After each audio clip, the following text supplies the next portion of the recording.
it made me break out my shell more because I've never been to, I always say this, when I first started to go to Royal Docks, it was in, it's in Royal Docks, so Royal Docks CrossFit in Royal Victoria, and I would go in with my headphones on, naturally, because bodybuilding start to do my training, and people would just start talking to me.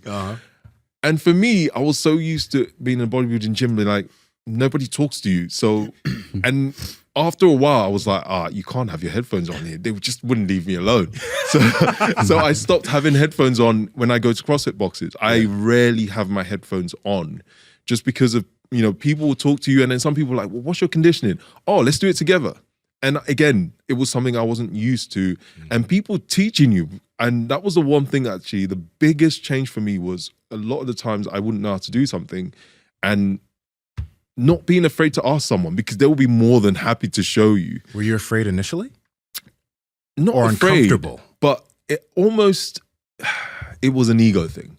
Like not wanting to ask for help because I should be able to learn this on my own. Don't need anyone to show me, So I had to learn to say to someone, how do I do this? And also not, it's funny when someone gives you advice in the bodybuilding gym and you already know what you're doing, you kind of go, who are you to tell me? Bro, I'm already swole. I'm already hench. I don't need you to give me any advice. So for me, I had to luckily take that ego away. And when someone half my size is going, right, this is how you can do the overhead squats, or they'll be watching me training and learning something and go, do you want me to help you to do this better?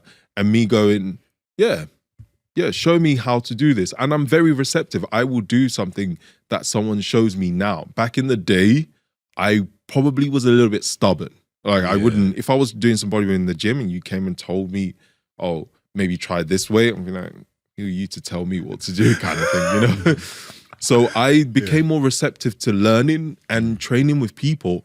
And I found that, I don't hate training with people. I actually like it. I enjoy it. I thought I enjoyed the solitude, I like being alone. And we had those t-shirts back in the day, don't talk to me. The bodybuilding, like, don't talk to me. Shut up, I'm lifting. That was a thing back then. Yeah. So it being in a CrossFit box where everyone's like, woo, high five, let's go and, pizza Wednesdays and, hanging out together. I'm like, why are you hanging out together? This is not normal, but it is. Yeah. Why isn't it normal? Yeah. Why isn't it nice to be with a community that you all enjoy being around each other? Everyone's helping each other. If you're doing a workout, I think one thing I loved and it was so impressive to see is when you do the open CrossFit, everyone's doing the same workouts and people just cheering you on.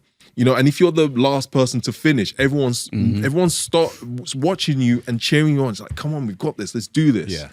And for me, that was such an eye opener. And I started to, even though I was learning something new, I started to enjoy going into that space because I liked being around people who were nice and smiling and talking, and it wasn't about what you looked like in your aesthetics. Yeah. And no one was taking selfies, there was no mirrors. That was the biggest shock for me, actually. It took me a while to get used to not having mirrors. You're like, wait, what? Yeah, because I had to do bodybuilding in a CrossFit box, and I was just kind of like, you had to go with intuition, which is a different ball game for me. So for about 2 years, I was only training in a CrossFit box, and it was all intuition. Yeah. So when I was filming YouTube videos, you can imagine we sometimes have the mirror, so we make sure that the form is good. On YouTube, you don't want to be doing anything dodgy. And I'm filming a bodybuilding video, and I have no idea what it looks like until I watch the video back. And I was learning to actually train without a mirror. It actually got to the point where I would go to a normal gym and I would turn away from a mirror to do my bodybuilding training because I didn't want to see myself anymore. I just wanted to feel what I was doing. Pet Project family, we talk about meat all the time on the podcast because protein is essential for your health. That's why I partner with Piedmontese. And if you head to their website, they have so much different types of beef. They have beef sticks, beef jerky, tons of different cuts of meat. You should go check them out. Andrew, how can they learn more? You guys got to head over to Piedmontese.com. That's Piedmontese.com. And at checkout, enter promo code POWER to save 25% off your entire order. And if your order is over $150 or more, you get free 2-day shipping. Links to them down in the description as well as the podcast show notes. Mark, for you, because Obi mentioned that ego thing, right? You've been doing running for a while, but like you've done powerlifting. Was there ever a point where your ego ever got in your way of your progress? Because nowadays, like, I mean, I don't know, but nowadays it doesn't seem like when people give you advice and people give us advice that come here, we're typically pretty open. But do you remember like when you had to get past your ego for something when it comes to fitness shit? I think there's been so many things that I've been wrong about.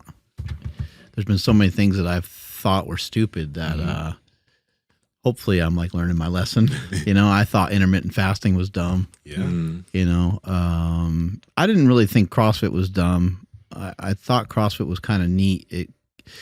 I thought it was, I thought it was pretty cool off the bat. But with running and just, I don't know, you got to be humble. Like you got to learn, you know. And I think, you know, through doing this podcast, through the process of doing this, I've learned there's so much to be learned from other people, and try to just be open-minded. So it can still block me though, because you know, even if I watch other runners, I'm sometimes like, I guess like in an arrogant way, I'm like, they don't know what I know. You know, like I know a lot. I know a lot about fitness, but I don't know about running. So I shouldn't necessarily say like, oh, because I know a lot, I'm not going to listen to this runner. Right. That doesn't really make any sense.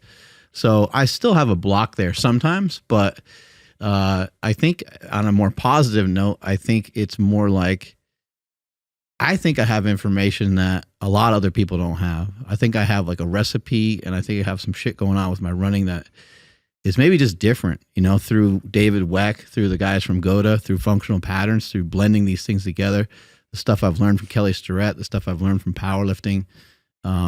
I don't know. I guess we'll see like what it's able to help me do. But I actually think that I'll be pretty fast in the long run. It's going to take me a while.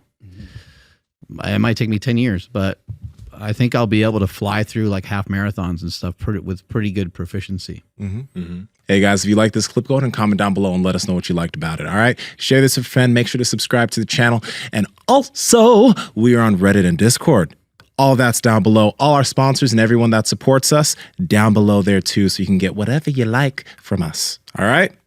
Peace.